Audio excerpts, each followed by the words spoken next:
Hi అండి, ఎలా ఉన్నారు? అందరూ బాగున్నారా? ఈరోజు వచ్చేసి నేను నా ఒక్కదాని కోసం రాగి జావ అయితే ప్రిపేర్ చేసుకుంటున్నాను. ముందుగా స్టవ్ ఆన్ చేసి ఒక గిన్నె పెట్టుకుని ఒక గ్లాస్ వాటర్ అయితే పోసి వాటిని మరగనిచ్చానండి. ఆ నీళ్లు మరిగేలోపు ఒక స్పూను రాగి పిండి అయితే తీసుకున్నాను. ఒకరికి ఒక స్పూన్ అయితే సరిపోతుంది.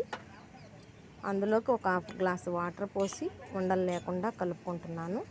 ఇలా ఉండలు లేకుండా కలుపుకున్న రాగి పిండిని మరిగే నీటిలో వేసి బాగా కలపాలి. ఇలా వేసుకున్న తర్వాత అడుగు పట్టుకోకుండా కలుపుకుంటూనే ఉండాలి.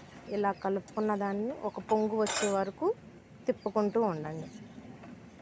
ఒక పొంగు రానివ్వండి. ఒక పొంగు వచ్చిన తర్వాత ఒక పొంగు వస్తే బాగా మరుగుతుంది, ఉడుకుతుంది, టేస్ట్ బాగుంటుంది. చూడండి, ఇలా మరిగే దానిలో నేనైతే కొద్దిగా బెల్లం వేస్తున్నాను.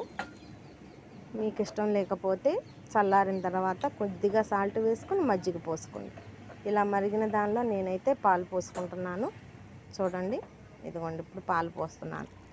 ఇలా పాలు పోసుకున్న తర్వాత ఒక పొంగు రానివ్వండి. ఒక పొంగు వచ్చిన తర్వాత స్టవ్ ఆఫ్ చేసేసుకోవచ్చు. చూడండి, ఇలా ఒక పొంగు వచ్చిన తర్వాత స్టవ్ ఆఫ్ చేసేసుకొని గ్లాస్లో పోసుకుంటాను నేను.